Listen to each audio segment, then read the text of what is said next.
నమస్కారం. ప్రేక్షకులందరికీ కనుమ పర్వదిన శుభాకాంక్షలు. కనుమ పర్వదినాన్ని కనుము పులు అనే పేరుతో పిలుస్తారు. కనుము అంటే పశువు, పులు అంటే గడ్డి. పశువులకు గడ్డిని అందించేటటువంటి పండుగ కాబట్టి దీన్ని కనుమ అనే పేరుతో పిలుస్తారు. వ్యవసాయానికి జీవనాధారం పశువులే కాబట్టి ఆ పశువులను పూజించే పండుగ కనుమ పండుగ. అందుకే సకల దేవతా స్వరూపమైన గోమాతను, ధర్మస్వరూపమైనటువంటి వృషభాన్ని సంక్రాంతి రోజు, కనుమ రోజు తప్పకుండా పూజించుకోవాలని ప్రామాణిక గ్రంథాలని తెలియజేస్తున్నాయి. ప్రత్యేకంగా కనుమ రోజు అయితే ఎద్దులను చక్కగా నీళ్లతో కడగటం, ఎద్దులకు చక్కగా అలంకరణలు చేయటం, ఎద్దుల మెడలో గంటలు కట్టడం, కొమ్ములకు కొప్పులు అలంకరించటం, ఎద్దుల కాళ్లకు గజ్జెలు కట్టడం, వాటిని ఊరేగింపుగా తీసుకువెళ్ళి ఎద్దులకి కొసరి ఆహారాన్ని తినిపించటం, ఇలా ఎద్దులను పూజించడం ద్వారా ధర్మ మార్గంలో మనోభీష్టాలు నెరవేర్చుకునే పండుగ కనుమ పండుగ. అలాగే సకల దేవతా స్వరూపమైన గోమాతకు ఆహారం తినిపించి గోవుకు ప్రదక్షిణలు చేసిన అద్భుత ఫలితాలు కలుగుతాయి. అలాగే వ్యవసాయదారులందరూ కూడా క్రిమి కీటకాలను తిని పంటలను రక్షించినటువంటి పక్షులకు కృతజ్ఞత చెప్పుకునే పండుగ కనుమ పండుగ.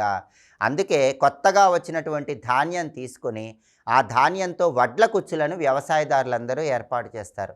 ఆ వడ్ల కుచ్చులు ఇంటి ముందు భాగంలో స్తంభాలకు తగిలిస్తారు, లేదా దేవాలయంలో స్తంభాలకు తగిలిస్తారు. పక్షులు ఎంత ఎక్కువగా ఆ వడ్ల కుచ్చులు తింటే అంతగా శుభ ఫలితాలు కలుగుతాయి. లేదా ఎక్కడైనా దేవాలయ పరిసర ప్రాంతాలు, చెరువు గట్టుకు, నదీ తీరాలకు వెళ్ళి పక్షులకు గింజలు ఆహారంగా వేసే రోజు కనుమ పండుగ రోజు. అంటే మూగ జీవాలకు ఆహారాన్ని అందించటం, మూగ ప్రాణులను రక్షించటం, వాటిని పోషించటం ద్వారా సమస్త శుభ ఫలితాలను పొందే పర్వదినం కనుమ పర్వదినం.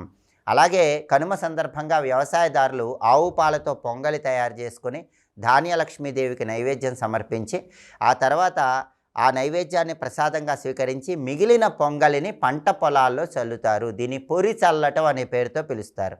ఇలా చేస్తే సంవత్సరం మొత్తం వ్యవసాయదారులందరికీ ధాన్యలక్ష్మీదేవి సంపూర్ణమైన అనుగ్రహం కలుగుతుంది. అలాగే కనుమ పర్వదినం సందర్భంగా పోలేరమ్మ, నాంచారమ్మ, పెద్దమ్మ, పోచమ్మ ఇటువంటి గ్రామ దేవతల ఆలయాలు దర్శించుకొని పెరుగన్న నైవేద్యం సమర్పించిన ఉత్తమ ఫలితాలు కలుగుతాయి. మంత్రశాస్త్రపరంగా మాత్రం కనుమ రోజు ఓం సురభ్యై నమః, ఓం నందికేశ్వరాయ నమః, గోమాతకి, వృషభానికి సంబంధించిన ఈ 2 మంత్రాలు చదువుకోండి, విశేషమైన శుభ ఫలితాలు చేకూడతాయి. ఓం సురభ్యై నమః, ఓం నందికేశ్వరాయ నమః. ఈ మంత్రాలు చదువుకోవటం ద్వారా గోమాత అనుగ్రహానికి, ధర్మస్వరూపమైన వృషభం అనుగ్రహానికి ప్రతి ఒక్కరూ పాత్రలు కండి. మరొక్కసారి ప్రేక్షకులందరికీ కనుమ పర్వదిన శుభాకాంక్షలు తెలియజేస్తూ సర్వే జనాః సుఖినో భవంతు. స్వస్తి.